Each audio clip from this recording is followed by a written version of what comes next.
Beneath Larkspur Hall, secrets twist through the catacombs, and danger waits in every shadow. Welcome to Silent Case Files. I am your host, Pendleton. Your thoughts bring this mystery alive. Where are you tuning in from today? I can't wait to read your comments. Let's begin. It was in the late autumn of the year 1890, a season which London wears with grim dignity, fog clinging to cobblestones like old regrets and lamplight diffused into ghostly halos, that Sherlock Holmes received the visit which would usher us into the strange matter of Larkspur Hall. I had returned to Baker Street after a brief absence, during which I had visited my sister in Cheltenham. Holmes, as usual, greeted me with a remark entirely unrelated to my travel, yet disconcertingly accurate. "You will find no satisfaction in your new walking cane, Watson," he said, without lifting his eyes from the Persian slipper in which he kept his tobacco. "The handle is made of bone, not ivory, and you shall discover it chips in the cold." I laughed, more out of habit than surprise. "And how do you deduce that?" He raised an eyebrow. "The ticket still clings to the shaft. Murgatroyd's of Cheltenham, 7 shillings bone handle." Had it been ivory, the price would not have begun with a single digit. Before I could reply, Mrs. Hudson ushered in a visitor, a middle-aged man in a crisp morning coat, his hair greying at the temples, his complexion haggard despite his aristocratic bearing. He clutched a leather dispatch case as if it were the only thing tethering him to stability. "Mr. Sherlock Holmes?" he asked, his voice tight with suppressed urgency. Holmes inclined his head. "You are expected, though not, I suspect, by yourself. Do come in. Watson, may I introduce Sir Giles Braithwaite of Suffolk?" The gentleman started visibly.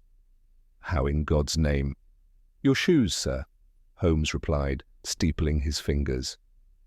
"They bear the red chalk peculiar to the east wing of Ipswich Station. And your seal, which bears the Braithwaite falcon rampant, has left an impression on the soft leather of your case. The rest was elementary." Sir Giles sat heavily in the chair opposite Holmes. "Then you are indeed the man I need." "Mr. Holmes, there has been a death, a strange death, or rather, an absence where life ought to be. You see, the door was locked from the inside." Holmes's eyes gleamed. "Pray, elaborate." "Larkspur Hall, my family estate, lies near the Suffolk coast, ancestral, grand, and if the villagers are to be believed, accursed." He gave a mirthless chuckle.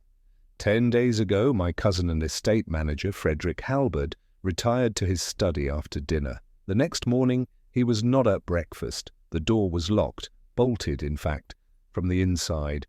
We broke it open. The study was empty." "Empty?" I repeated. "And no other means of egress?" "None. One window fastened shut with the latch rusted from disuse. The fireplace too narrow for even a child to pass through. No trapdoors, no panels. And yet Frederick was gone, vanished, without a sound, without a trace." Holmes leaned forward. Was there any sign of struggle? None. The gas lamp was still burning. His pipe lay unsmoked. A sheaf of estate records sat upon the desk, precisely aligned, as he always kept them. "And the room was searched?" "Thoroughly, by myself, the butler, and later the constabulary. Nothing was out of place, save one thing." Holmes's eyebrows twitched. "Yes." "A smudge of soot beneath the wainscoting near the hearth. No other soot anywhere in the room." Holmes sat back, fingers drumming lightly. "Tell me, Sir Giles, do you or your cousin know anything of catacombs?" The question hung in the air like pipe smoke. "Why, yes," Braithwaite said slowly. "Larkspur Hall was built over the remnants of an old abbey. Beneath it are a series of crypts and burial tunnels. My grandfather sealed the entrances decades ago." Holmes smiled faintly. "Sealed, yes, but not, I wager, forgotten." There was a long silence. Then Holmes stood abruptly. "Pack a bag, Watson. We depart for Suffolk on the noon train. Bring the revolver." I blinked. "Do you expect trouble?" Holmes glanced at me, a curious light in his eyes. "No, Watson. I expect the truth to be very well hidden, and truth, as you know, is often the most dangerous quarry of all." The noon train from Liverpool Street to Suffolk rattled its way through the English countryside, its carriages swaying gently with the rhythm of the tracks. Holmes sat opposite me in the compartment, his eyes half-lidded but never quite shut, his long fingers laced beneath his chin. The grey light that filtered through the window cast sharp lines across his face, emphasizing the hawk-like intensity that never truly faded even in repose. He had spoken little since our departure, and I knew better than to disturb him when he had entered this state of concentrated silence. Occasionally, he would reach into the inside pocket of his coat and withdraw the folded note Sir Giles had handed him just before we left Baker Street, a diagram of the ground floor of Larkspur Hall, along with a key to the layout of the study where Frederick Halberd had vanished. He examined it again and again, as if waiting for the paper itself to yield up some unspoken truth. As the train neared our destination, I ventured a question. "Holmes, you seemed quite struck by the mention of the catacombs beneath Larkspur Hall. Do you believe they play a role in this disappearance?" "I believe," he replied without opening his eyes, "that when a man vanishes from a locked room, either he never entered it to begin with, or he left by means unseen. The catacombs suggest the latter. But it is a hypothesis, Watson, nothing more." We arrived at the small rural station of Clendon-on-Mire just after 2 o'clock, where a smartly dressed footman awaited us with a carriage emblazoned with the Braithwaite crest. The air was thick with the scent of decaying leaves and distant brine, the Suffolk coast close enough to be tasted in the wind. As we climbed into the carriage, Holmes cast a glance at the slate-coloured sky. "Do you smell it, Watson?" he said as the horses began to trot. "Decay and salt, an ill marriage."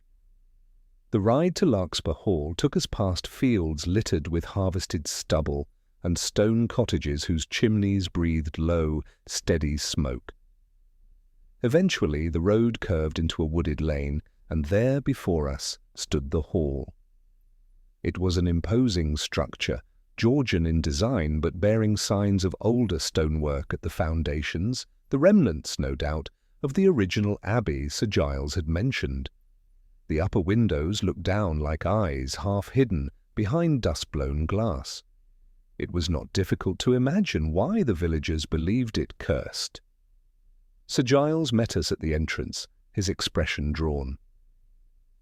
"Thank you for coming," he said, with an air of formality, though his relief was evident.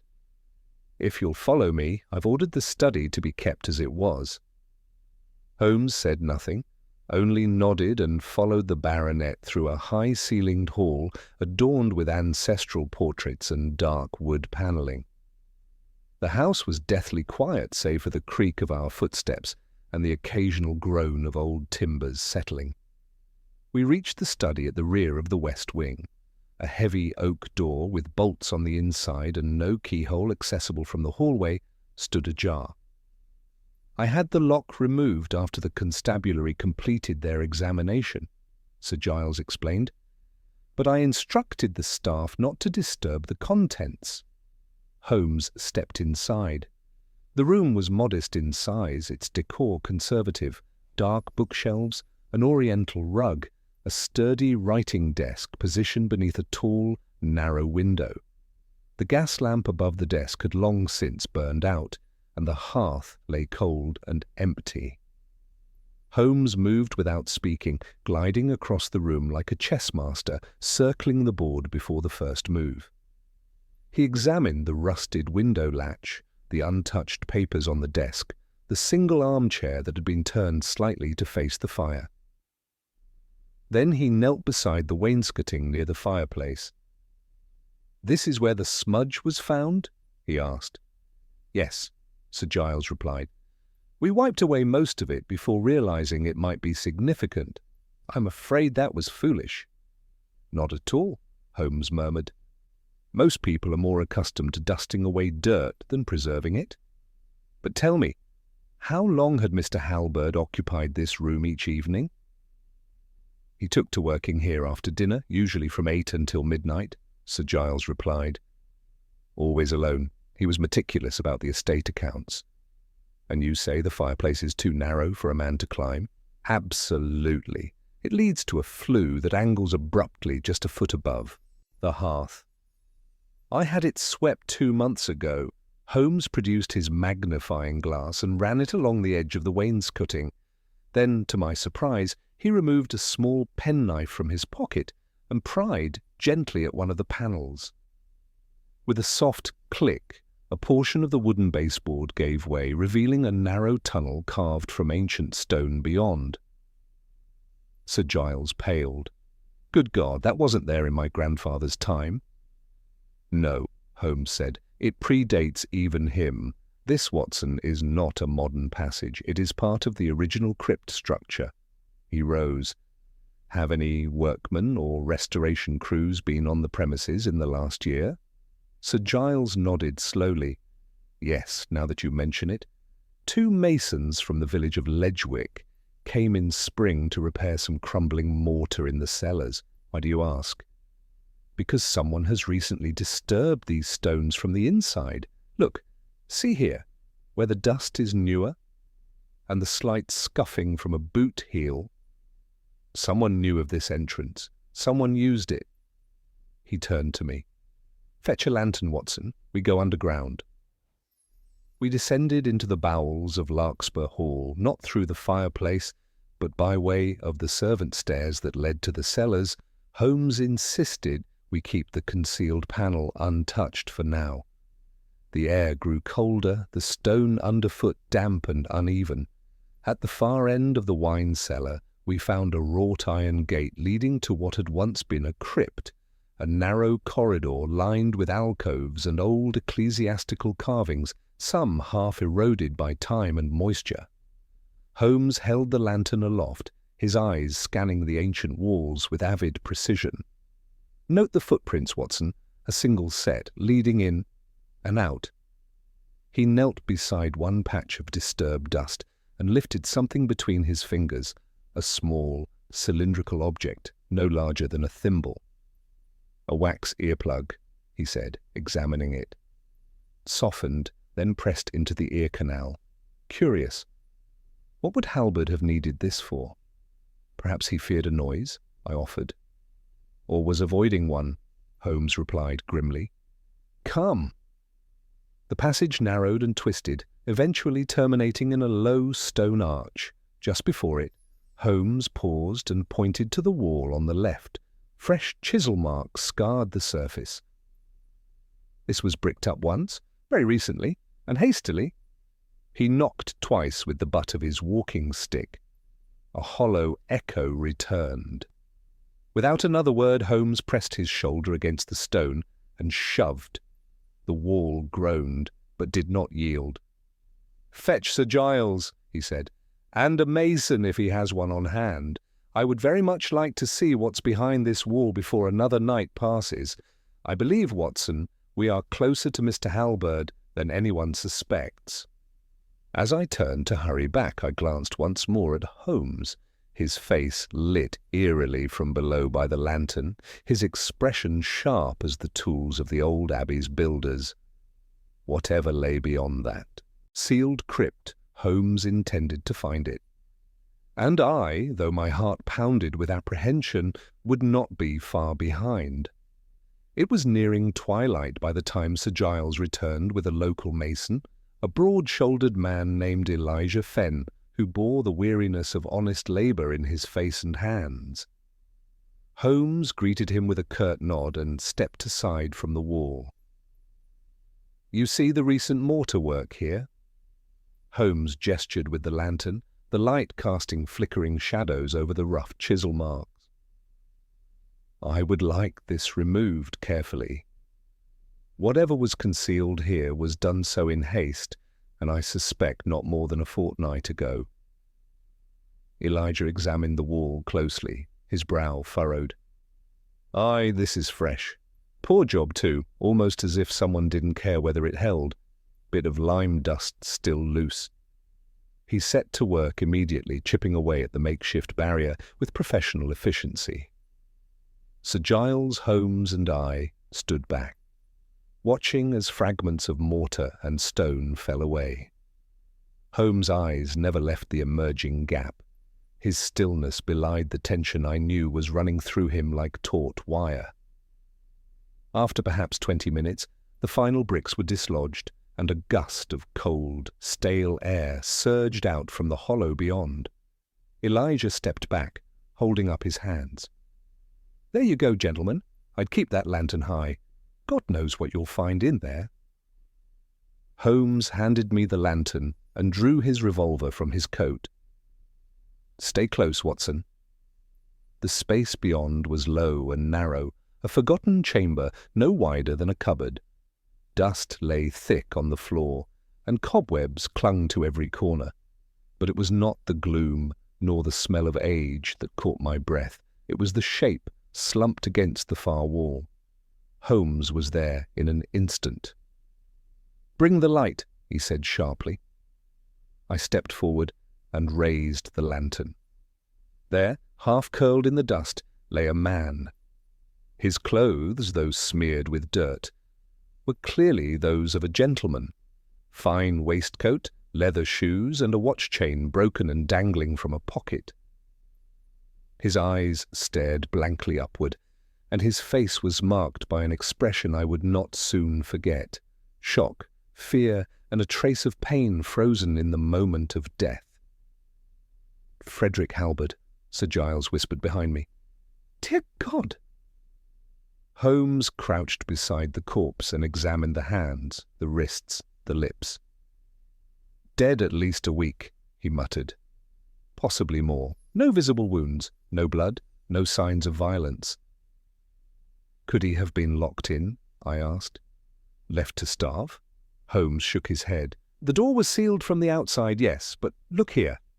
He pointed to the man's chest. No signs of struggle, no torn nails or bruised fingers from beating on stone. His posture is composed, almost resigned. And this... He picked up a tiny object beside the body and held it to the light. Another earplug. This man was deafened deliberately, or tried to be. Why? He stood, suddenly, and turned to Sir Giles. Was Halberd involved in any sort of musical interest? Organ playing, bell maintenance, anything producing loud, sustained sound? Sir Giles looked baffled. No, not that I know of. He was a practical man, not inclined to art or theatrics. Holmes made a thoughtful noise and turned back to the wall. Then he was protecting himself from something, or from someone. We left the crypt soon after, the body carefully carried to the study above, and the local constable summoned. Holmes, however, had no interest in delivering a statement just yet. He was pacing the study as the fire was rekindled, his fingers steepled once more, his eyes far off. I poured him a brandy and sat opposite. Holmes, I said carefully, do you believe Halberd died of fright? No, he said after a pause. I believe he died of knowledge. I blinked. What on earth does that mean? He turned to me, eyes sharp. Someone lured Halberd down there, or he discovered something he was not meant to see. Either way, he sealed himself, or was sealed, in that chamber, deafened, and died in silence. The question is not how he died, Watson. It is what he feared hearing in those last hours. Just then, the door opened, and Sir Giles re-entered. Holmes, he said, there is something you should see. We found it in Halberd's room, a journal. Holmes accepted the worn, leather-bound book and sat down at the desk. The entries were meticulous, dated in a tight, precise hand. He flipped quickly through the pages, reading here and there before pausing, and reading one page aloud. October 17th. Strange sounds from beneath again. I must be imagining them, like whispers, but too rhythmic. I shall see about sealing the panel behind the fireplace. October 21st. Footsteps, at night, moving through the walls. I've said nothing to Giles. He thinks me too high-strung already. I shall investigate myself. The crypts were sealed by grandfather, but I believe I have found another entrance. October 24th. It is not my imagination. There is someone down there. Holmes set the book down with a sigh. So he found the passage and entered it. But whom did he find waiting for him? He stood, suddenly decisive. Sir Giles, I shall need access to all estate records, particularly land surveys and any employment logs for the last year. And I would like to interview your staff? Sir Giles nodded gravely. I'll see to it. That evening, we sat in the drawing-room and interviewed 4 of the Hall's household members, the housekeeper, a grizzled gardener, a scullery maid, and the butler, an aged man named Fenley who had served 3 generations of Braithwaites. Holmes asked few questions of the first 3, merely listening as they spoke of Halbert's good sense, his preference for solitude, and his quiet but steady demeanour. It was not until Fenley's turn that Holmes sat forward. "You've been with the family nearly 50 years," Holmes said.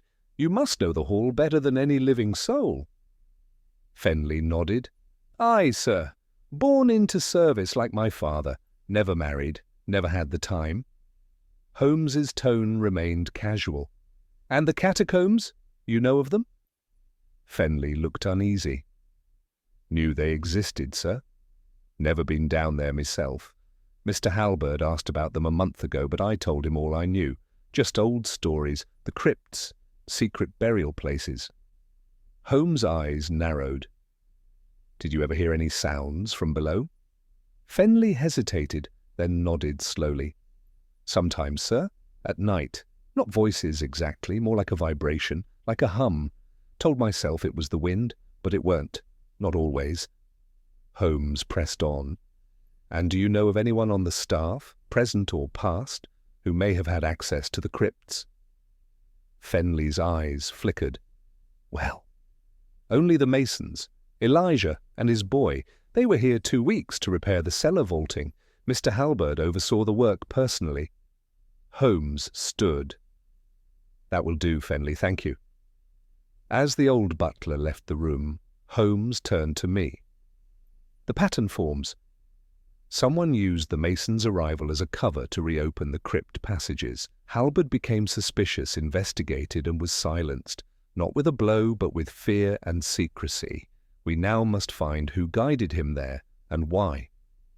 Outside, the wind picked up again, whispering across the stone flags and old glass windows of Larkspur Hall. Inside, Holmes moved to the fire, staring into its depths, as if they could reflect the image he was pursuing. "It is not a ghost we are chasing, Watson," he said at last, "but something far worse. A living person who understood how to use the architecture of fear. And I intend to unmask them before they strike again." The morning light at Larkspur Hall filtered through high, latticed windows, revealing motes of dust suspended like faded memories in the air. The previous night's unease still clung to the corridors, made no better by the knowledge that Frederick Halbert's lifeless body now rested in the drawing-room, awaiting the coroner's arrival from Ipswich. Holmes had risen early, long before myself, or Sir Giles, or the servants who dared venture into the west wing again. I found him in the study, where the investigation had first taken its route. He stood at the hearth, the concealed panel still ajar, its secret exposed but not yet fully understood. "Watson," he said, not looking up from the floorboards, "how many steps did we descend from the cellar to the sealed chamber?" I blinked. 7, I believe. Why? Because the original Abbey records, copied here in the Braithwaite family ledger, refer to an 8th chamber, It was supposedly sealed after a collapse in 1752, but according to my measurements and the length of the passage we followed, there is an unaccounted void beneath this very room. I stepped beside him and looked down into the gaping darkness of the tunnel. You mean to say there's a second chamber? Precisely, and I suspect the dead man was not the only one to enter it. After breakfast, Holmes requested the blueprints of the estate and its known subterranean structures. Sir Giles produced an aged scroll, yellowed with time but detailed in its calligraphy. Holmes laid it across the library table, his eyes gleaming with purpose. "Here," he said, tapping the east wing, "is the known entrance through the wine cellar. The crypt beneath this study aligns with the sealed wall, but what of this?" His finger traced a curve, etched faintly in red ink, leading toward the eastern gardens. Sir Giles leaned closer. Yes, I remember now. My grandfather once spoke of a shaft that was covered over when they laid out the modern gardens, a kind of vertical tunnel, part of the Abbey's original bell ventilation system. I had quite forgotten. Holmes's smile was faint, but satisfied. Then we have a second access point, and whoever sealed the wall from the inside may have exited through this garden shaft, leaving Halberd to perish. But what purpose would that serve? I asked. Why trap the man? Why not simply strike him down and be done with it? Because, Holmes said, a body found bloodless raises questions. A man who vanishes from a locked room. That breeds legends, and in legends, truths are buried far more deeply. We wasted no time in reaching the eastern gardens. With the help of Elijah Fenn, now somewhat unsettled by his unwitting involvement, Holmes located the patch of earth where the supposed shaft had been buried. The ground bore no recent disturbance, but Holmes, ever cautious, used his walking stick to prod its surface. A hollow thump answered him. "Elijah," Holmes said quietly, "bring a spade." The soil was soft from recent rain, and after 10 minutes' work, the curved lip of a stone shaft emerged from the earth. It was capped with a rusted iron grate, fused by years of neglect, but clearly tampered with. Holmes pointed to the edges, fresh scratch marks and bent iron where a tool had once pried it open. He knelt, examined the rim, then turned to me. "Note the absence of moss along the north edge. The grate was lifted from this side recently enough that growth has not yet returned. Our visitor departed through here." Sir Giles stood by, arms folded. "But who, Holmes? No one has left the estate grounds in over a week. We've had no guests, no trespassers reported." "Then the intruder is among you still," Holmes said, "which brings us to the staff."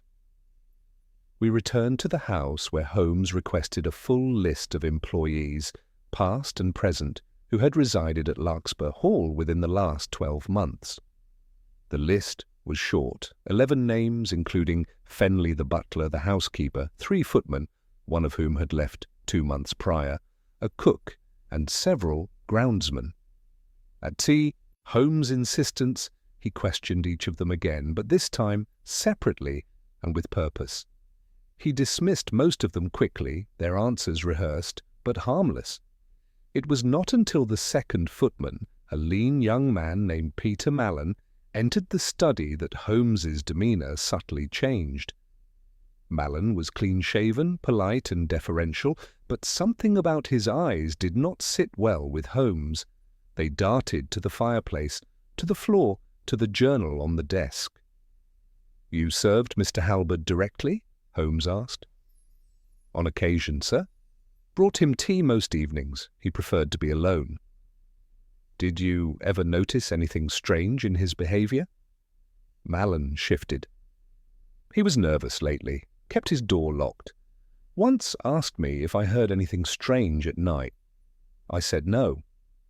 "And you?" Holmes pressed. "Did you?" Mallon hesitated, barely. "No, sir, not a thing." Holmes studied him for a moment, then let him go. After the door closed, he turned to me. "Watch that man," he said. "He's not a liar by nature, but he is lying now." Later that evening, Holmes performed what I had come to recognize as a signature maneuver, seemingly withdrawing from the case altogether. He spent an hour fiddling with his violin in the library, asking after trivial matters, the quality of the brandy, the history of Sir Giles's porcelain collection, even the decorative merits of the library's velvet drapes. But I knew Holmes well. When his conversation turned to decor, it meant the trap had already been baited.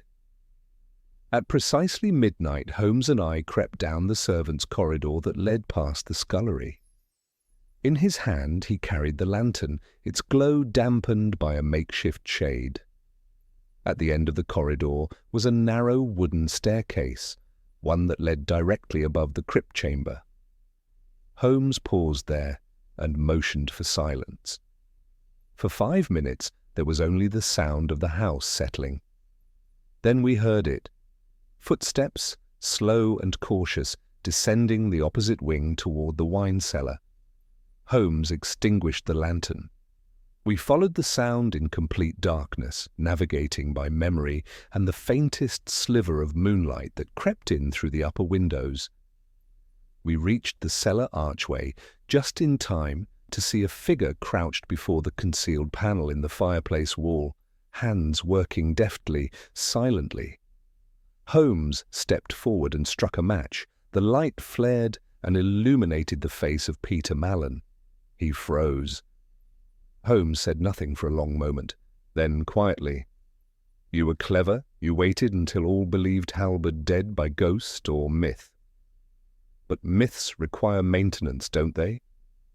Mallon's jaw tightened. "You don't know what he was doing down there." "Then enlighten us," Holmes said, stepping aside. Mallon looked between us, then toward the tunnel. "Halberd found it, the chamber beyond the wall. There's more than one. Treasure, maybe, old relics. He said they were worth something. Said they belonged to the Braithwaites, but could be moved piece by piece. Sold quietly. He wanted me to help. Said no one would ever know. But he got greedy. Started keeping notes, threatened to cut me out."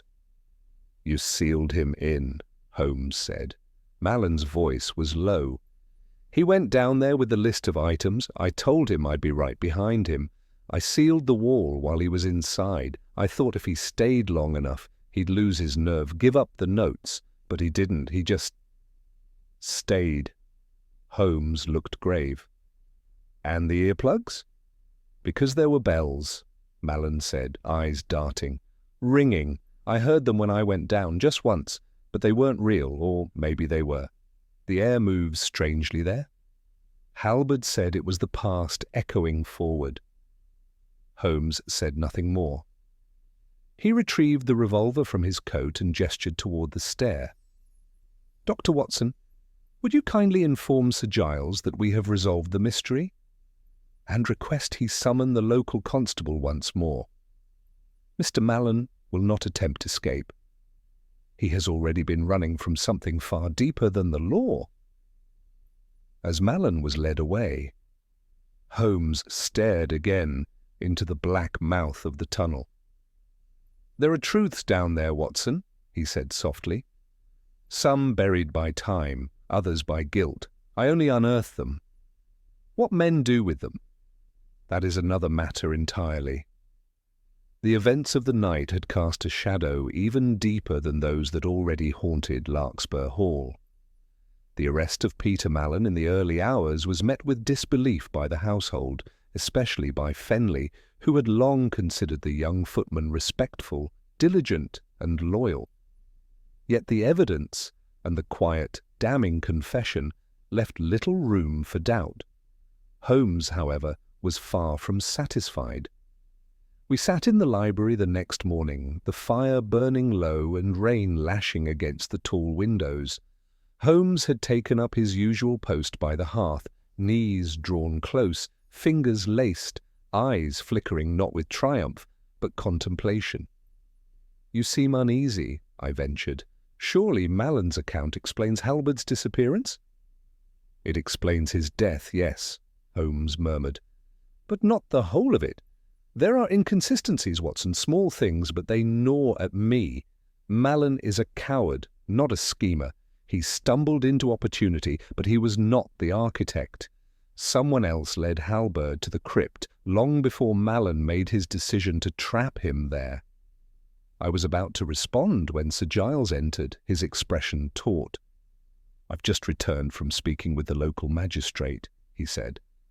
"They'll be taking Mallen to Ipswich this evening for questioning and likely remand. I've also received news from the coroner.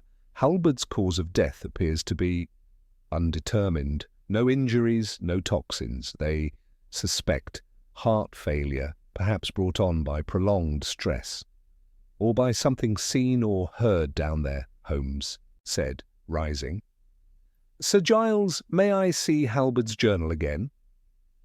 Sir Giles retrieved it from a drawer in the study desk.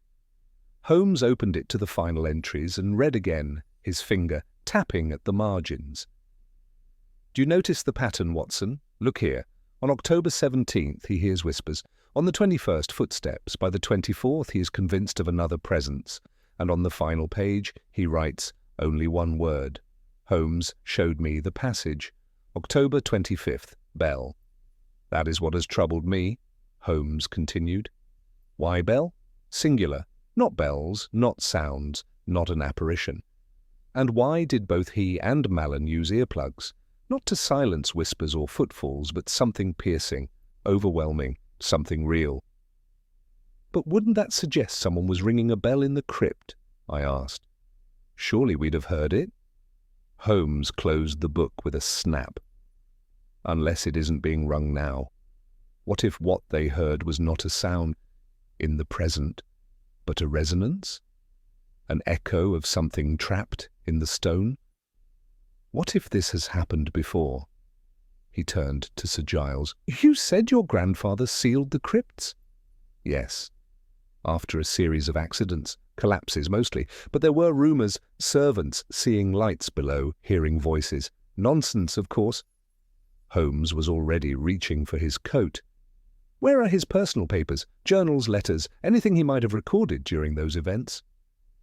Sir Giles led us to a narrow chamber off the west wing, a sort of private archive, thick with the scent of parchment and mildew. Rows of leather-bound volumes lined the shelves, ledgers, estate accounts, old correspondence. Holmes scanned the spines with the ease of a man reading a map. He plucked a book labelled Braithwaite, Private 1847-1861, and opened it with care. The pages were filled with a tight, spidery hand. Holmes flipped until he found what he sought. "March 3rd, 1853, he read aloud. "Another disturbance last night. The tolling again. Once, twice, always faint. Fenley insists it comes from below. The boy refused to sleep in the west quarters. I must consider resealing the crypt entrances." Holmes flipped several more pages. "May 12th. Curate from East Ledgwick visited. Spoke of burial bells used during the Abbey's early years. Small mechanisms left in tombs attached by string to the wrists of the deceased in case they were interred alive. Some were still functional when the crypts were first opened by my father, but surely they are now only relics." He paused and looked up. "Watson, do you see it?" I nodded slowly. He thought the sounds came from grave bells. "Indeed," Holmes said, and now Halberd writes only bell in his final note. "Consider the psychological effect, Watson. Imagine walking alone through a forgotten tunnel, hearing a faint, unmistakable chime from somewhere ahead or above, suggesting that the dead have stirred." Sir Giles crossed, himself reflexively. "But it can't be possible. Those mechanisms would have rusted to dust." "Mechanisms, perhaps," Holmes replied, "but not the bell itself. Not if someone restored one. Not if someone wanted the illusion to live again." He paced the room, thoughts racing. Suppose Halberd discovered this old bell. Suppose he rang it out of curiosity. Or perhaps someone rang it to frighten him. It would explain his sudden fear, the journal, the earplugs. But who would know the legends well enough to use them? I considered this. You think it wasn't Malin who devised the haunting, but someone else? Someone who knew the old family stories? Yes, Holmes said. Malin knew enough to trap a man. But someone else gave him the legend to do it with, someone who's lived here long enough to remember the old tales, but who would not attract suspicion. His eyes sharpened. Fetch Fenley. 10 minutes later, the old butler stood once more before us. Holmes motioned for him to sit. Mr. Fenley, you've served 3 generations of Braithwaites. You know the legends of the crypts, of the bells. Fenley's face was drawn, his hands trembling. I do, sir. I told myself they were only tales. My father spoke of them, and his father before him. Holmes nodded. And you told them to Malin, not with intent to harm, but perhaps in idle conversation, or as a warning. You meant no ill. Fenley looked up, stricken. I didn't think he'd take it seriously. I mentioned the bell, how they used to tie them to coffins in the old abbey so the buried could ring for help if they were still alive. I never thought... God forgive me. Holmes' expression softened slightly. You gave him the ghost, Mr. Fenley. He supplied the trap. But there's still one more question. He turned to Sir Giles. Where is the family's reliquary? The one mentioned in the 1796 inventory, bell, iron, ecclesiastical, presumed abbey artifact. Sir Giles blinked. It's in the East Gallery. I've never paid it much attention. Together we crossed the hall and climbed to the long, narrow room lined with stained glass and cabinets of curious heirlooms. Holmes moved directly to a glass case in the centre. There, upon a velvet cushion, sat a small iron bell, no larger than a teacup. Its clapper was missing, but beside it lay a length of aged cord, thin as twine, darkened with age. Holmes pointed. There! The mechanism is crude but functional. Tie the cord to a wrist and pull, just once, and the bell would sound, enough to disturb any man in the dark. Sir Giles stared at it in horror. You think Malin used this? No, Holmes replied. Malin never touched it. Someone else did, and recently. He opened the case and lifted the bell. From beneath it, a thin layer of dust stirred, except for a clean circle left by the bell's absence. Holmes examined the base. Faint scratch marks. Someone moved.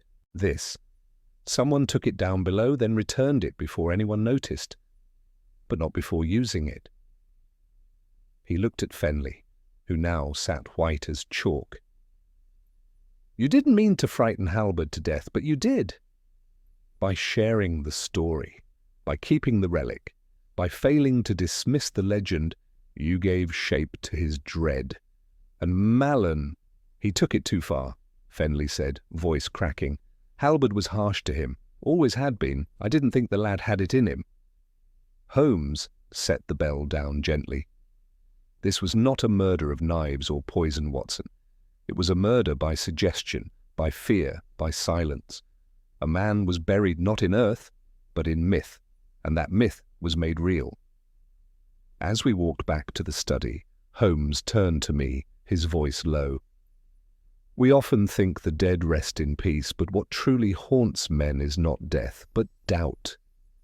That is the tolling bell, Watson. That is what echoes in the dark.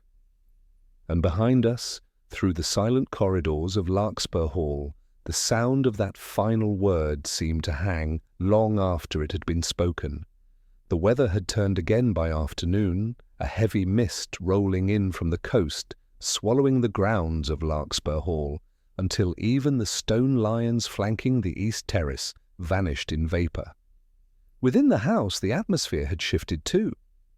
Though the immediate threat had passed with Malin's confession and Fenley's painful admission, a new weight settled over us, that of unfinished truth. Holmes was not yet finished. He sat at the long oak table in the library, several documents arranged before him, estate records, old floor plans, copies of Halbert's journal entries, and Sir Giles's grandfather's memoirs. I watched as he studied them silently, occasionally jotting a note or muttering an observation to himself. For hours he remained thus, the fire crackling low at his back, the wind from the sea tapping at the window panes like a polite but insistent visitor. "Watson," he said at last, "there is something still missing." I rose from my armchair. "You've exposed the physical path of Halbert's death, the psychological manipulation that led to it, and the historical groundwork. What remains?" Holmes held up one of the floor plans.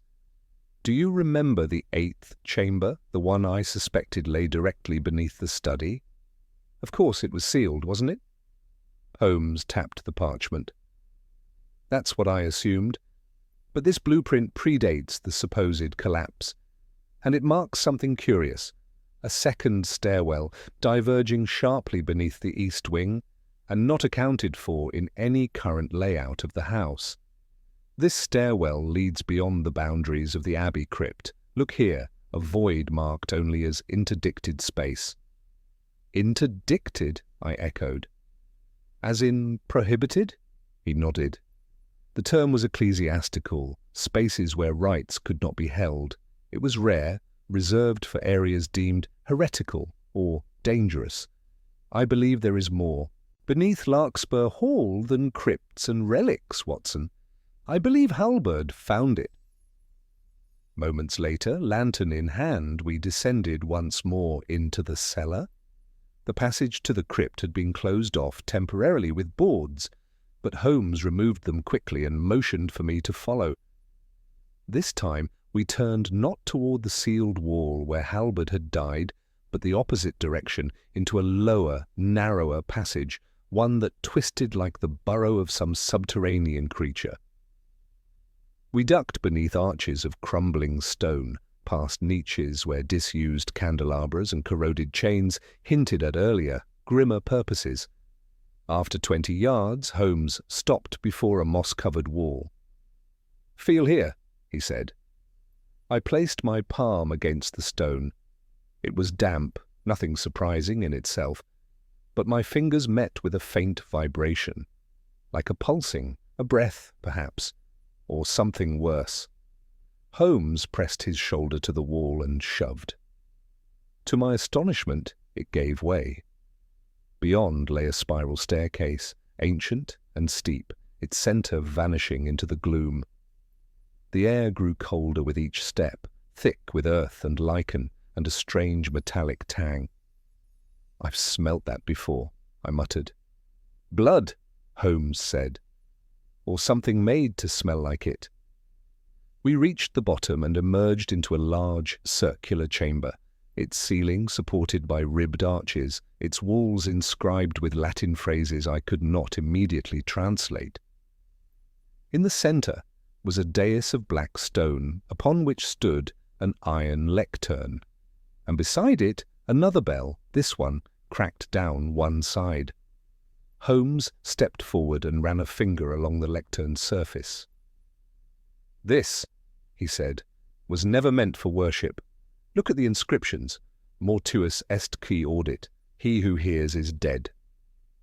I shivered. "What is this place?" "I believe it was a penance chamber," Holmes said, his voice low. "Built when the abbey still functioned, meant for monks who had violated some sacred tenet. They would be lowered here, alone, to meditate. There is no light, no warmth, only silence. And the bell was rung when they had endured their punishment. Or, perhaps, when they hadn't." I turned, slowly scanning the chamber. There were rusted iron hooks in the walls and worn impressions in the stone floor. Places where people had once knelt or been forced to. It was not a place of faith. It was a place of fear. Holmes moved toward the back wall. "There's something else," he murmured. "A recess, look." Indeed, tucked behind the lectern, where the shadows pooled thickest, was a hollow in the wall. Within it sat a metal box, tarnished with age. Holmes pried it open. Inside were several folded letters, their seals broken, and ink faded. He withdrew one and read it aloud. March 6th, 1853. If the tolling begins again, we must act. Bury the relics. Seal the 8th chamber. Burn the records, if necessary. The villagers whisper already, this house cannot endure another visitation. My father's mistake must not become mine. Holmes replaced the letter. The Braithwaites knew they sealed this chamber deliberately, but they failed to destroy the bell in the East Gallery. That object, removed, transported, reawakened the story. Guilt lingers in these stones, Watson, but so too does suggestion. Halberd came here. I would wager anything on it. He turned and began ascending the stairs again. We must speak to Sir Giles. Back in the study, Holmes confronted the baronet with the letter. Sir Giles read it twice, his face growing paler with each pass. I had no idea, he said finally. I thought the family records were just that, records. My grandfather never spoke of this. If he sealed that chamber, he never intended it to be found again. But it was, Holmes said. Your cousin must have uncovered the stairwell during some earlier inspection, possibly when the Masons were here in spring. He descended, perhaps curious, perhaps drawn by the legend, and something down there broke him, not physically, but mentally. He became obsessed, paranoid, perhaps convinced that something had followed him back into the light. That was what Mallon witnessed, a man unraveling. Sir Giles looked away. And now he's dead, and another may hang for it. Perhaps not, Holmes said. If Mallon did not intend death, if he merely sealed the panel to frighten Halberd, it may constitute manslaughter, but not premeditated murder. Your magistrate must decide. He turned to me. Watson, I believe we have reached the conclusion. Later that evening, as we prepared to leave, Holmes stood one final time in the East Gallery, staring at the iron bell beneath its glass dome. He lifted the case carefully and removed the bell. What are you doing? I asked. Removing temptation, he said simply. Some objects carry weight beyond their metal. This should not remain at Larkspur Hall.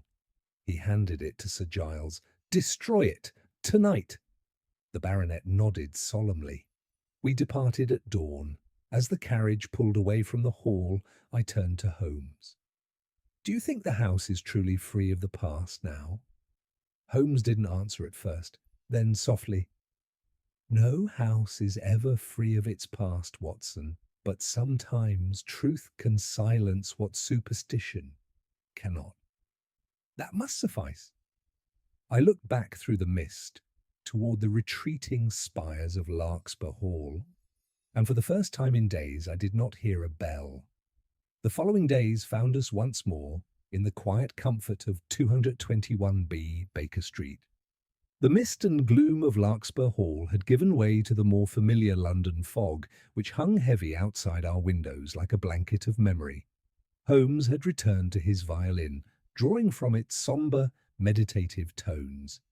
Though the case had been concluded in every formal sense, I knew from long experience that it was not yet settled in his mind. He had not spoken much on the journey back from Suffolk, nor for the first full day after our return. Only now, on the second morning, did he show signs of emerging from his long contemplation.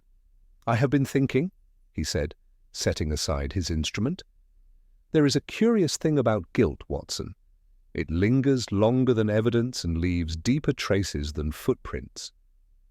I looked up from the newspaper, which incidentally contained a small column about the strange events at Larkspur Hall. Footman confesses to sealing hall manager in forgotten crypt. The article was thin on detail and heavy on speculation. You mean the guilt of Fenley? I asked. Or Sir Giles? He seemed genuinely shaken by what had happened under his own roof.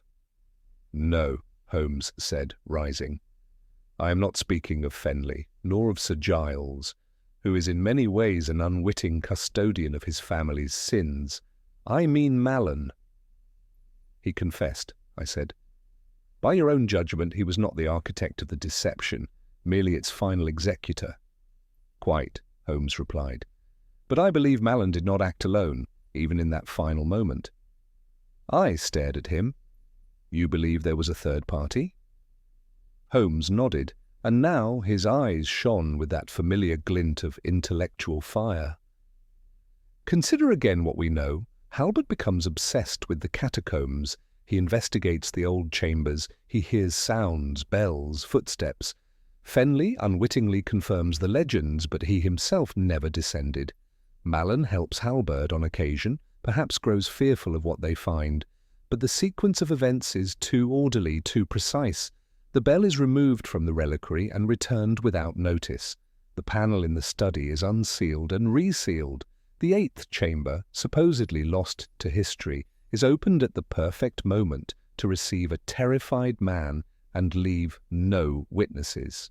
Can we honestly credit all that to Mallon?" I thought back to the young man's pale face, his trembling hands. "You're saying someone used Mallon as a tool?" Holmes turned to the fireplace. "Yes, someone who knew he would panic when pushed. Someone who could feed him just enough truth to stir action, but not enough to understand the consequences." "Then who?" I asked, leaning forward. "We questioned everyone." "Everyone on the current staff," Holmes said. "But someone else was present at Larkspur Hall that spring during the time of the renovations." I blinked. "The masons?" "Precisely. Elijah Fenn and his apprentice. Elijah was with us when we uncovered the sealed wall, an honest man, to all appearances. But his apprentice? Quiet, unspeaking, always in the background. Sir Giles mentioned him only once." Holmes walked to the bookshelf, pulled out a thin volume, and opened it to a note he had placed between the pages. "Before we left Suffolk," he said, "I asked Sir Giles to send me a copy of the estate's work logs from the spring.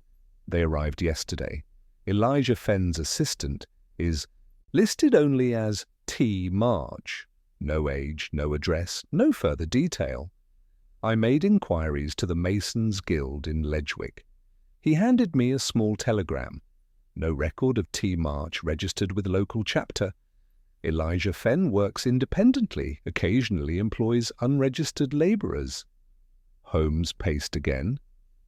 "So we have an unknown figure, one present during the renovations, privy to the structure of the crypts, the secret of the bell, and the fragile psychology of Halbert. Mallon never once mentioned a third party, but why would he? If March posed as a simple helper, Mallon may have confided in him, even been encouraged by him, not realizing he was being manipulated." I sat back slowly. "Then March disappears before the crime is discovered." "Yes," Holmes said, "and vanishes entirely." "But to what end?" I asked. "What could be gained from Halbert's death? If March intended to steal something, there were easier ways." "Why the theatrics?" Holmes looked at me, his expression grim. "Because I believe Halbert found something below Larkspur Hall, something more than bells and legends." He moved to his desk and unfolded a second document, a list of items from the box we had found in the eighth chamber. Burial artifacts, scrolls, ecclesiastical objects. Among them was a reliquary that Halbert referred to in his notes as the Wound Stone. "The what?" "A term with no official ecclesiastical reference," Holmes said. "But I did some research yesterday in the archives of the British Museum. In certain early monastic orders, particularly those in coastal regions, there are mentions, rare and disputed, of relics that were said to contain sorrow. Stones or vessels placed upon the chest of martyrs to absorb their final thoughts or prayers. Of course," he added with a faint smile, "that's nonsense. But if Halbert believed he had found one..." I saw it now. He would guard it, record it, hide it, and someone else, March, might want it, enough to remove every obstacle. Exactly, Holmes said. Halbert's journal makes 3 references to an item wrapped in red cloth and locked in the ledger chest. That chest was missing from the 8th chamber. And March has it? Holmes nodded. Likely left with it the moment Halbert was trapped, perhaps even before. Mallon merely finished what March set in motion. A silence fell between us as the implication settled. Then Holmes straightened. "Watson, we are not finished." "Not yet." "I've already telegraphed Sir Giles requesting descriptions or sketches of March if any exist. If not, we must return to Suffolk." Quietly, I stood. "What will we do when we find him?" Holmes smiled faintly. "Convince him that superstition is a poor shield from justice." 2 days later, a response came from Sir Giles in the form of a letter, not from his own hand, but from Fendley, who had taken on temporary correspondence duties while the master of the house recovered from the ordeal. The man in question, March, was a silent sort, no more than 30, tall, narrow face, dark eyes. Fenn said he'd hired him after the man appeared at a worksite in Ledgwick. No known family, no questions asked. The man disappeared the morning after the panel was sealed, left before breakfast. No one has seen him since. The letter enclosed a crude sketch done by one of the maids. I stared at the drawing. There was something about the eyes, the curve of the jaw, a familiarity I couldn't place. Holmes saw it too. "It's him," he said softly. "Who?" I asked. Holmes turned the sketch toward the window, where the light could catch the faint lines. "I saw this face once before, not in Suffolk, but in London. At a lecture on medieval folklore at King's College. A man in the second row never spoke, took no notes, but stared with remarkable intensity at a presentation on the rites of excommunication." He turned back to me. "His name is not March, it is Theophilus Marston, a disgraced antiquarian once employed by the Church of England to catalogue relics. He was dismissed for tampering with holy artifacts. Some said he'd become obsessed with the resonance of objects, that they held voices." My skin prickled. "You think he believed the reliquary had power?" "I think," Holmes said, "that he believed it spoke. And Halbert, who stumbled upon it, became the unwitting rival of a man who needed that voice for himself." We sat in silence once more, and this time I understood the weight Holmes had carried.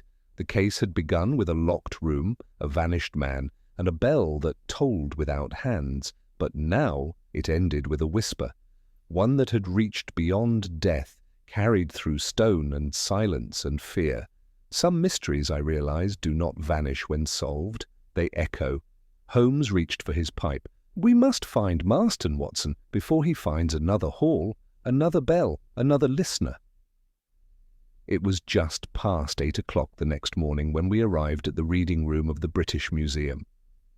Holmes had made arrangements the previous evening, and we were now seated in the research alcove, a pile of aging academic monographs, church bulletins, and obscure indexes of excommunicated clergy between us. Holmes, despite the early hour, was fully engaged, his fingers flicking through yellowed pages with the precision of a surgeon. "Theophilus Marston," he murmured, scanning a brittle sheet. "Employed by the Ecclesiastical Antiquities Registry between 1878 and 1884, dismissed for removing an item from the archives of St. Whitlow's Abbey without authorization. Item never recovered, no formal charges, disappeared from public record shortly after." "Was the missing item described?" I asked, peering at his notes. Holmes shook his head. "Only a vague mention. An unclassified reliquary container, presumed early 12th century. Properties, undefined object of unusual superstition among coastal orders." He exhaled, clearly frustrated. "There is no mention of a wound stone, but the parallels are impossible to ignore. I rubbed my brow. So he reappears decades later, under an alias, at Larkspur Hall, likely after hearing of the crypt renovations, and uses Malin as his pawn. Not a coincidence, Holmes said. Marston knew the old stories. Perhaps he had even traced the object's journey through whispers in ecclesiastical circles. The Braithwaite family's connection to St. Whitlow's was likely unknown to Sir Giles, but Marston would have known where to look. But he's vanished again, I said. If he's carrying a relic he believes can speak or channel sorrow, how do we even begin to locate him? Holmes stood, replacing the book on the stack. Because obsession leaves a trail, Watson, particularly when it masquerades as scholarship. We took a cab across town to Bloomsbury to a dusty bookshop wedged between a shuttered tailor's and an apothecary. A faded sign above the door read, Curiosities Ecclesiastica, Rare Books and Sacred Relics. Holmes pushed the door open, and a musty bell gave a tired jingle. An elderly man looked up from behind the counter, his thick glasses magnifying already large, watery eyes. "May I help you?" Holmes removed his gloves and approached the desk. "We're looking for information on a man who may have made inquiries here in recent months. A collector of ecclesiastical artifacts, perhaps by the name of March or Marston." The old man blinked. I might have heard that name. Tall fellow? Quiet. Always asked after odd things, apocryphal texts, discredited saints, relics not listed in the Vatican ledger. "Did he purchase anything?" I asked. "No, never bought a thing, just asked questions, especially about a convent off the coast of Northumberland, St. Eligius on the Rocks. Said it was built on top of an earlier pagan site. Thought it might have absorbed energies." "Energies?" Holmes echoed, his voice flat. The bookseller shrugged. He had ideas. Said some places retain sorrow like a stone retains heat. Claimed the right object could awaken it. "Did he mention the wound stone?" I asked. "No name," the man said. "But he described it, a small casket, maybe stone or metal wrapped in red cloth, said to hold a dying man's confession, said it was meant to be heard, not read." Holmes nodded once. "Thank you, that's most helpful." We stepped back outside into the damp morning. "St. Eligius," Holmes said, hailing a cab. "If he's gone anywhere, it will be there." The train to Northumberland took most of the day, and it was well after dark when we reached the remote coastal village of Culbridge by Sea. From there, we hired a pony cart to carry us to the convent ruins that stood atop a jagged cliff. St. Eligius on the Rocks had been abandoned for more than a century. Its roof had collapsed long ago, but the outer walls still stood, battered by the sea wind, crowned with ivy and thyme. The waves below pounded the stone like a drumbeat. Holmes produced a lantern and stepped inside. The nave was roofless, its windows broken. Debris littered the floor, fallen beams, damp stone, wind-blown soil. And yet, "Someone has been here," Holmes said. I followed his gaze. Near the altar, a sleeping pallet had been arranged, a wool blanket laid out upon a flattened canvas sack. A kettle and a lantern rested nearby, along with a satchel filled with paper, charcoal and food rations. "He's here," Holmes murmured. From the sacristy beyond we heard the faint scrape of movement. Holmes raised a hand for silence and moved forward. I followed, heart pounding. There, in the corner of the ruined chamber, sat a man in a dark coat, hunched over something in his lap. The lantern beside him glowed softly. His face was long, his hair thin and silvering at the temples. Though his eyes were closed, his lips moved, as if reciting a prayer or listening for one. "Theophilus Marston," Holmes said quietly. The man opened his eyes. "It has a voice," he said, not startled. "You can't hear it yet, but you will." Holmes approached slowly. You took it from Larkspur Hall. I freed it, Marston replied. The Braithwaites locked it away, buried it, but that pain, the man's final breath, it lingered. You orchestrated Halbert's death. I let him listen, Marston said simply. He couldn't bear it. Some can, most can't. It's not the sound, it's the weight of it. He heard too much, too quickly. I warned him. He wouldn't stop opening it. He wanted to sell it. His voice trembled with contempt. He would have sold sorrow. Holmes took another step forward. Where is the relic? Marston lifted the cloth in his lap. Beneath it lay a box, a dull, dark stone with etched markings along its surface. It radiated no glow, no hum, and yet standing in that place I felt something. An unease, a pressure at the base of my skull like the moment before a terrible realization. It doesn't want to be moved, Marston said. It was never meant to be taken from the dying. It was left there to seal a truth so loud it deafens. Holmes was quiet. You intend to stay here with it? Marston smiled faintly. It speaks most clearly here. The wind carries its echo. You may take me, but you won't be able to take it far. Holmes looked at me. Watson, fetch the constable from the village. I hesitated. Will you be safe alone? He's not violent, Holmes said, not in the conventional sense. I turned and hurried off, the sea's roar rising behind me. By the time I returned, Marston was gone. Only the relic remained, wrapped again in its red cloth, resting on the stone floor of the ruined chapel. Holmes stood alone, his face unreadable. He walked into the sea, he said quietly. Stepped over the cliff like a man climbing into a boat. I called after him once, but he didn't look back. And the relic? Holmes looked at the stone casket. It stays here. The convent has stood 100 years without it. Let it lie beneath stone and sea and silence. We left St. Eligius on the rocks before dawn, the relic left sealed once more within the sacristy. Its hiding place marked in no record, promised to no collector.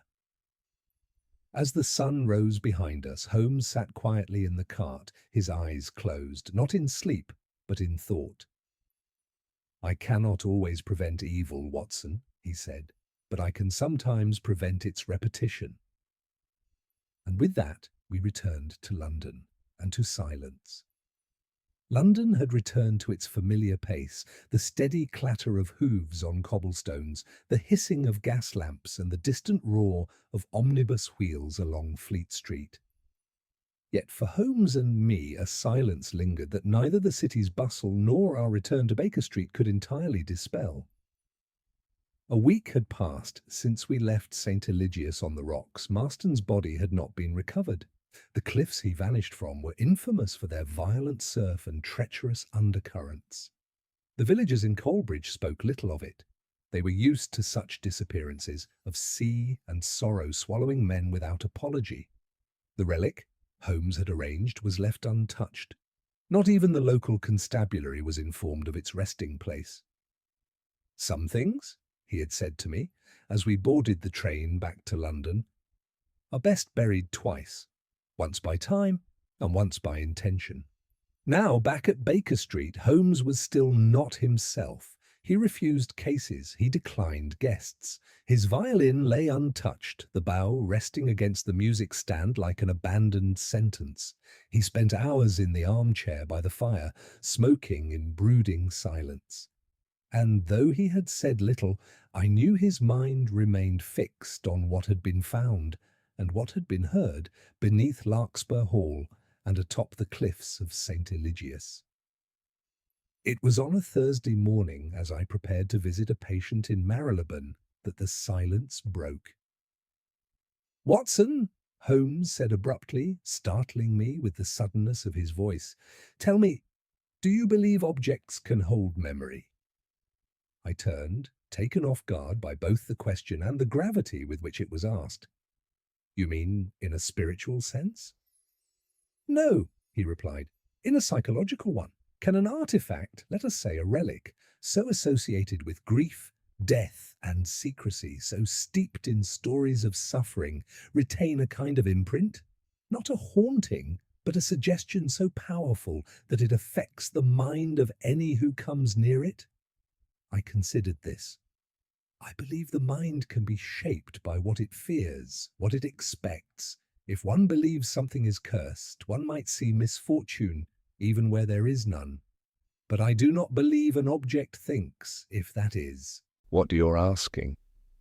Holmes gave a short nod. Neither do I, and yet I confess that Marston's madness and Halbert's obsession have left me uneasy. You fear the relic? I asked gently. I fear what it reveals in others, he said. Marston was brilliant, disgraced, yes, but intellectually formidable, and Halbert was no fool either. What both men shared was isolation and a need to control that which could not be understood. They listened too closely for meaning, and when meaning did not come in words, they supplied their own. Then you were right to leave it where it was, I said. In silence. Holmes's eyes narrowed. Perhaps, and yet I find myself listening for echoes even here. He stood, crossed to the window, and pulled back the curtain. There is one final matter I cannot quite resolve. Oh? Holmes turned back to me.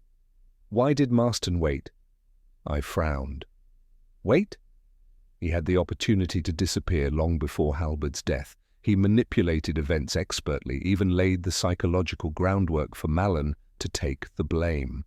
Yet he lingered, he stayed near, and when we found him he had not run, he had waited. I said nothing, sensing that Holmes was unravelling something, only just now coming into focus. He could have sold the relic, hidden it, destroyed it, Holmes went on. But he kept it close. He said it was speaking, and that others would soon hear it. But whom did he mean? He turned to his desk, where a thick envelope sat unopened. This arrived yesterday from Sir Giles, he said. It contains the final accounting of the Hall's artifacts. There is something in it that disturbed me. He broke the seal and pulled out a folded letter. I stepped closer as he read aloud. Additionally, we have completed the cataloguing of all items discovered during the crypt restoration. Of particular interest is the item wrapped in red cloth, though I must confess I did not follow your suggestion to destroy it. After much thought, I have instead sent it by secure courier to the British Museum for further evaluation. I felt the decision was not mine alone to make. There was a long pause. He sent it, Holmes said, barely above a whisper. He didn't destroy it. He moved it again. A chill crept through me. Do you suppose it's already arrived? Holmes checked his pocket watch. If he dispatched it 2 days ago as stated, then yes, it would have arrived this morning. We wasted no time. The curator of antiquities at the British Museum was a wiry man named Edmund Herrick, who received us in his office with both suspicion and curiosity. Yes, he said, adjusting his spectacles. A parcel arrived yesterday from Larkspur Hall. It's been placed in the sorting chamber, not yet displayed or examined. We receive dozens of such donations yearly. Where is it now? Holmes asked sharply. Herrick gestured down the hall. Vault B room 3. But I must warn you, Holmes was already gone. We followed the marble corridor and descended 2 flights of steps to the sub-level archives. The vault was dimly lit, rows of numbered cabinets and display drawers lining the walls like coffins awaiting occupants. Room 3 was small and square, and in its centre sat a long table. Upon it lay a parcel, wrapped in a dull red cloth, bound tightly with twine. Holmes approached it as one might a venomous snake. "Look," he said, pointing. The cloth was damp, not from water. A faint reddish hue stained its edge. Holmes leaned down. "Watson, do you hear that?" At first I heard nothing. Then, very faintly, a ticking. No, not ticking, dripping, like water echoing through a stone chamber. But it wasn't water, not quite. It was the sound of something falling, something wet, something internal. I stepped back. This can't be... Holmes straightened. It's begun again. Just then Herrick entered behind us. "Gentlemen, what is—" He stopped, staring at the cloth. A moment passed, then his nose began to bleed. He touched it absently. "Odd," he said. "I don't usually get—" He blinked rapidly, dazed. Holmes stepped forward. "Leave the room, now." Herrick, dazed and pale, obeyed without argument. When he was gone, Holmes took the relic in gloved hands and rewrapped it fully, tying it tighter, pressing it down. "I thought burial would be enough," he said, "but it isn't. And this thing carries suggestion the way iron carries magnetism. It resonates, perhaps not by science, but by belief. And belief spreads like contagion. What will you do with it?" Holmes stared down at the wrapped object, his face unreadable. "There is a furnace in Whitechapel used for the disposal of plague-infected bedding. If it can sear contagion from cloth, it will serve for this." I swallowed. "You'll burn it." He looked at me. "No record, no ceremony, no artifact, just ash." I nodded. We left the museum silently, Holmes carrying the relic wrapped once again, this time beneath a blanket within a sealed wooden box. As we stepped into the London fog, I realized I could still hear the dripping sound in the back of my mind. Or perhaps I only imagined it. Some echoes, I knew now, were louder than bells, and far harder to silence. The Whitechapel furnace stood at the edge of the East End's industrial quarter, its low chimney coughing black smoke into a sky already bruised with soot and drizzle. Holmes and I arrived just past twilight, the box containing the relic resting on the floor of the cab between us like an uninvited third passenger. Neither of us had spoken since leaving the British Museum. Even the driver, sensing something strange in the air, had kept his eyes forward and his mouth shut. As we descended, the furnace master met us at the entrance, a stout man named Hobb, with arms like tree trunks and a face weathered from years of ash and cinder. Holmes had arranged everything in advance under the pretext of destroying contaminated monastic fabric, and Hobb, ever pragmatic, had asked no further questions. "The coals are ready," he grunted, leading us inside. "No one else here tonight. Best do it quick. Once it's in, there's no turning back." The furnace glowed in the far end of the hall, its iron mouth open like something ancient and hungry. Heat radiated from it in waves, distorting the air. Holmes stepped forward and placed the box on a metal trolley. I stood beside him, uncertain whether to speak, to help, or to turn away entirely. He undid the ropes with calm precision, unwinding the red cloth as though he were preparing a relic for display, not destruction. As the final folds were drawn back, the object lay revealed for the last time. It was not beautiful.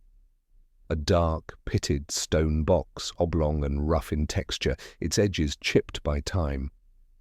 Strange markings wound around it like a ring of thorns, neither Latin nor Greek, nor any script I recognized. No hinges, no lid, no sound now, not even the faint drip we'd heard before. And yet the silence that surrounded it felt alive, pressing in on the walls and our lungs like fog made solid. Holmes did not hesitate. He grasped the stone with gloved hands, placed it onto the iron shovel, and with a single thrust slid it into the heart of the furnace. The flames recoiled, then surged. There was a sound, not a scream, but something akin to a sigh, a long exhalation, as though some great pressure had been released into the heat. We watched until the stone glowed red, then orange, then cracked. Small fractures split along its surface like veins. The markings blackened and flaked away. The shape lost its edges, slumped, and collapsed inward. It did not explode, it did not scream, it simply ceased. Hob nodded. "It's done." We said nothing as we left. Back in Baker Street, the flat felt changed. The ticking of the clock above the mantelpiece no longer seemed ominous. The street sounds, so constant, so comforting, had returned to their usual rhythm. Holmes removed his coat and sank into his armchair with a long breath that was neither triumph nor relief, but something quieter, something closer to grief. "It is gone," I said, pouring him a brandy. He took the glass but didn't drink. "Yes, but I wonder—" I sat opposite him, exhausted. "Wonder what?" Holmes stared into the fire. "Whether I destroyed a myth or fulfilled it." The words hung between us. "I am not a superstitious man," he continued. "I do not believe in curses, in relics that hold voices, or in boxes that weep. But I do believe in the power of belief itself. Marston believed, Halberd believed, and they shaped their own ends through that belief. The object itself, stone, iron, wood, it was nothing. But what it carried in minds was everything," I finished. Holmes nodded slowly. "Yes, that's what made it dangerous.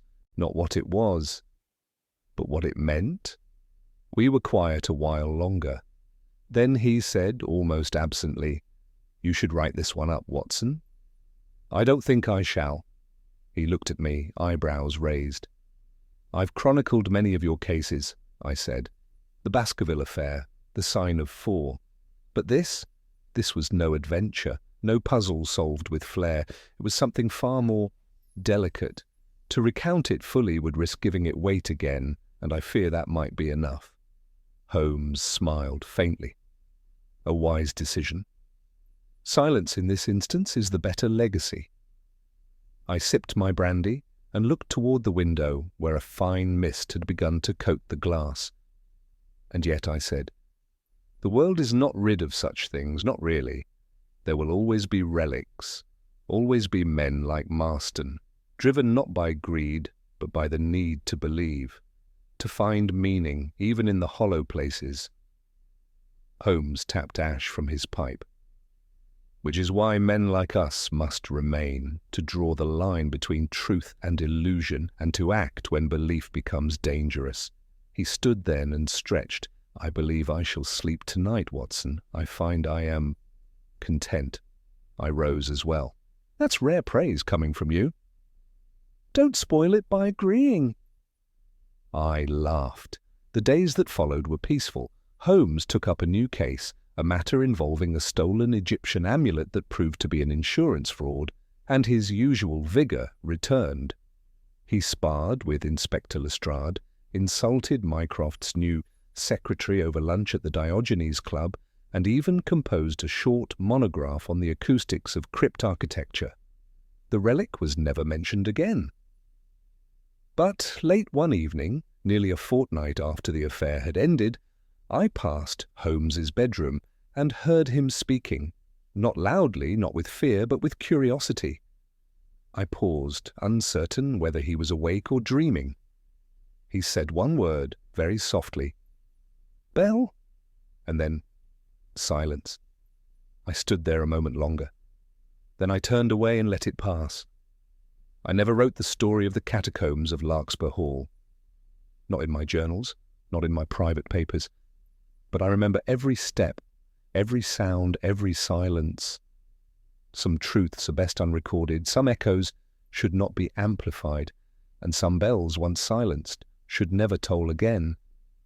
It was not until several months later, long after the case of the Catacombs of Larkspur Hall had passed into quiet memory, that the final thread unravelled itself, not with drama or dread, but with the quiet certainty of Holmes's ever-turning mind.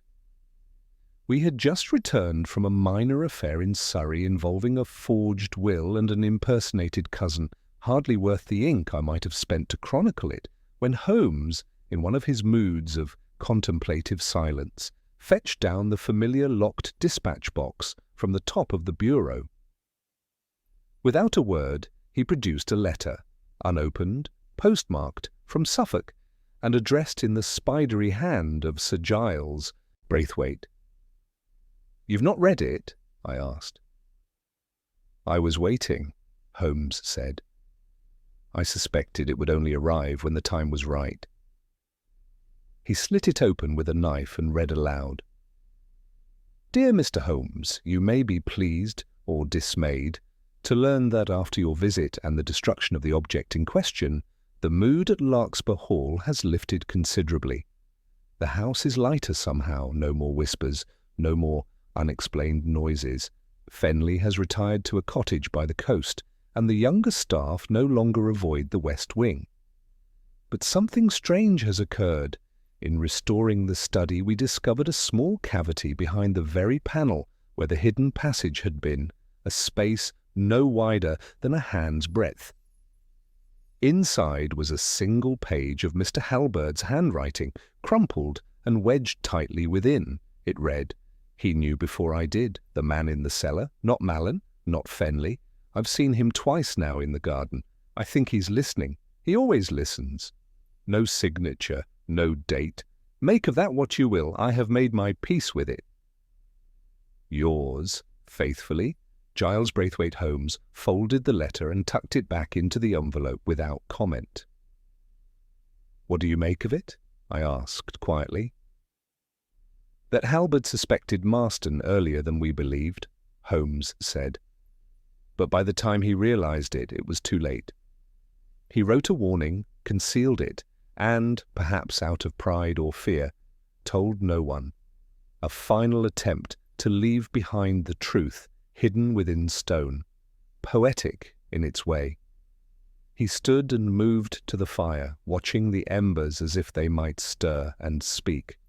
I wonder, I said, if any of it truly affected you beyond the logic of the case. Holmes didn't look back at me, but his voice softened. I have faced men who killed for greed, for passion, for silence. But Marston killed for meaning, and that, Watson, is more dangerous, because when a man believes he's serving something greater, there's no reasoning with him. He does not see blood, he sees sacrifice.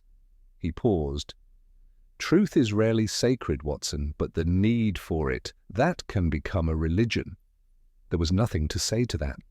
Holmes turned then, and with a suddenness that returned him fully to form, he said briskly, I believe we have earned a rest. Mrs. Hudson's plum pudding is due this afternoon, and I mustn't keep her waiting. Even the mind needs sugar now and then. I laughed, surprised.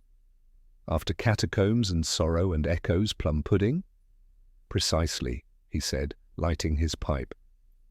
Nothing cuts through darkness like something warm, ordinary, and a little too sweet. He stepped past me and pulled aside the curtain. Outside, the street bustled as usual. The fog was lifting. And you, Watson? He asked. Still hearing echoes? I smiled faintly. Only the ones that remind me to listen more carefully next time. Holmes nodded approvingly. Then the case is closed. And so it was. No further murders. No more whispers in ancient stone.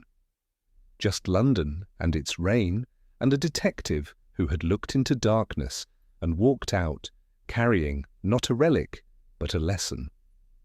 And though the world would never know what lay beneath Larkspur Hall, I did.